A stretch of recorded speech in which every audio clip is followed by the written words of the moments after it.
ओडिशा रे तृतीय पर्यायर निर्वाचन शेष हलाणी।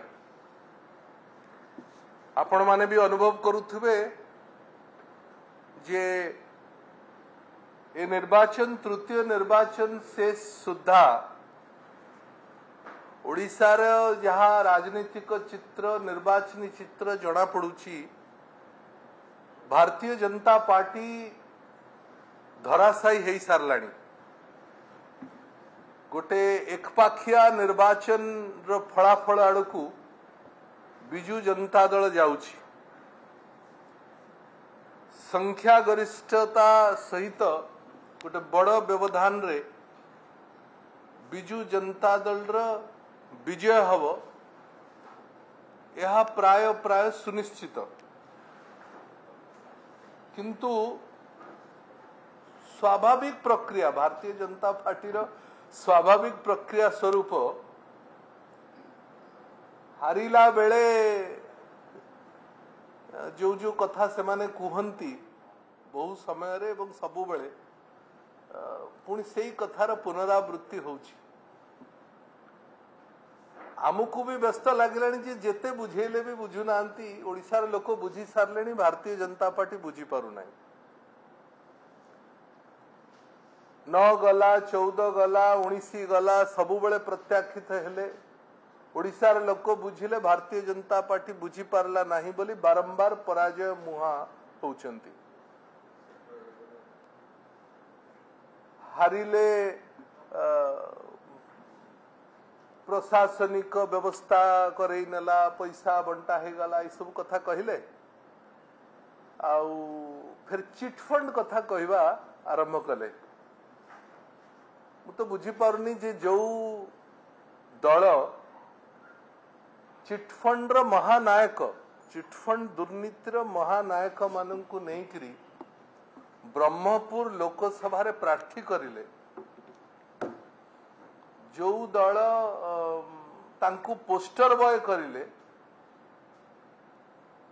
जो माने पूरा चिटफंड रो केळनकारी रे सबुठारु अधिक अंतर्भुक्त रहिले भारतीय जनता पार्टी रो की नैतिक अधिकार अछि चिटफंड विषय रे कहबो। दल भारतीय जनता पार्टी एवं दलर प्रमुख नेता माने केंद्र मंत्री धर्मेंद्र प्रधान मध्य जो भली भावरे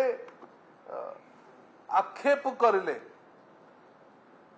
खबर कागज रे मीडिया रे सोशल मीडिया रे आज पर्यंत ताहा बुलुची जे ब्रह्मपुर बिजू जनता दल रो बहिष्कृत हेथिबा भारतीय जनता पार्टी रो ब्रह्मपुर रो लोकसभा रो संसदीय प्रार्थी जने चिटफंड चोर बोली मध्य कहिबाकू भारतीय जनता पार्टी पछे नथिला। आज 1 नंबर पोस्टर बॉय करिकरी तांकू विगत 2-4 मास धरिकी तांकू बुलाउची। ओडिशा रे जो माने गुंडागर्दी करती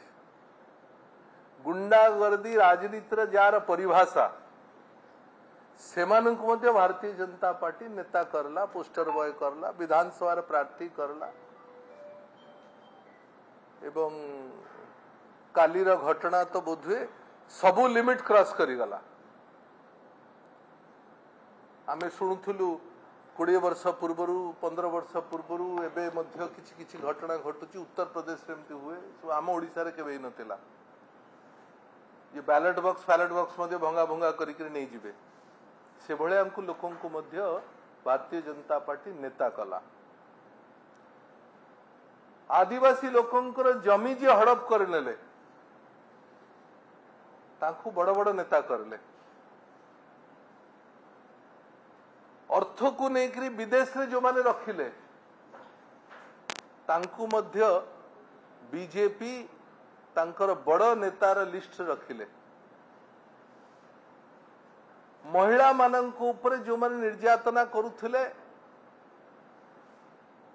शेषरे तांकु मध्य आपणैले एवं जो जो मानकर विषय रे आमे एठी चर्चा आलोचना करूचे ये समस्ते बिजु जनता दल रु बहिष्कृत होइतले तेणु नीति नैतिकता कथा कहिबार रु मते लागुची भारतीय जनता पार्टी दूरे जीवा कथा तार कौनसी नैतिक अधिकार नहीं ये सब विषय कहिबा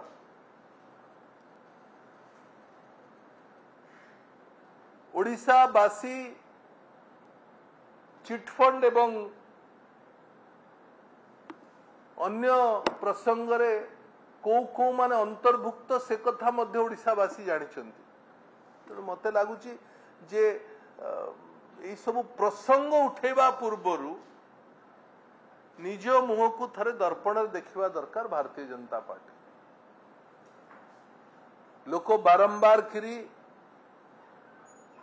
नकारात्मक भोट देला परे भारतीय जनता पार्टी को ओडिशार राजनीतिक दायित्व तुम्हें नेबार अधिकार तुमर नहीं साधारण लोक भारतीय जनता पार्टी को कहला परे मध्य तुहाकु तुहा सेई कथा कहिबा एवं तुहाकु तुहा सेई कथा मीडिया रे बारंबार कहिबा बड़ बड़ नेतृवर्गों को द्वारा तांकर पार्टी रो यह शोभा पाउ नहीं आमको लगुची जे गोटे ए कथा बोधुए न कहिले आमे जो कथा मु निजे एठी विगत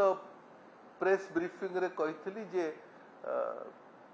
भारतीय जनता पार्टी गोटे फेक न्यूज फैक्ट्री तेणु फेक न्यूज फैक्ट्री चलिबा पाई फेक खबर कहिबारु दूरे रहिबा दरकार बोधुए दूरे पारु नाही एवं फेक न्यूज फैक्ट्री चलिबा दरकार बोली एक कथा चालुची आमर स्पष्ट मत होउची जे भारतीय जनता पार्टी ए निर्वाचन रे धराशायी हे सारलाणी तेणु विकल हेकरी निजे राजनीति रे बंचिबा पई एवं लोकंकर मनस्थिति को बाटबणा करिबा पई जो अपचेष्टा भारतीय जनता पार्टी करूची एथर कौनसी लाभ हबो नाही कौनसी फलाफल नाही आमे या पूर्वरु मध्य बिजु जनता दल तरफरु आमे स्पष्ट कहि सारिछु जे तृतीय फेज सरु सरु ओडिशा रे बिजु जनता दलर गोटे फुल मेजॉरिटी सरकार रो चित्र स्पष्ट है सारलाणी एवं चतुर्थ फेज सुधा गोटे बड़ व्यवधान गोटे बड़ संख्या रे बिजु जनता दल उभय विधानसभा और लोकसभा रे षष्ठ थर पाई विजय लाभ करिवो एक कथा स्पष्ट अछि एवं बिजु जनता दल रु बहिष्कृत समाज रे जो मानकर कलंकित अध्याय बारंबार प्रकाश पाइछि समाज रे जो मानकर राजनीति रे जो जो इश्यू भारतीय जनता पार्टी उठाउछि महिला ऊपर निर्यातना करुथुवा कथा उठेले से माननकु नेकरी फुलमाळ देले चिटफंड कथा उठेले से माननकु नेकरी फुलमाळ देले गुंडागर्दी कथा उठेले से माननकु नेकी फुलमाळ देले एमएलए कैंडिडेट काहाकु एमपी कैंडिडेट करले आदिवासी जमी कथा कहिले आदिवासी जमीर हड़प करुथुवा नेता नेतृत्व नौथुवा लोक माननकु नेकरी बड़ नेता करेले विदेश रे रखिथिबा पैसा ठुळ करिथिबा संपत्ति ठुळ करिथिबा लोकंकु तांकर नेता करेले बिजु जनता दल याकु कठोर भाव रे निंदा करूची एवं मने करूची जे एकपाखिया जीत बिजु जनता दल रो हबो ए भय रे भारतीय जनता पार्टी विकल रे ताटिया कामुची।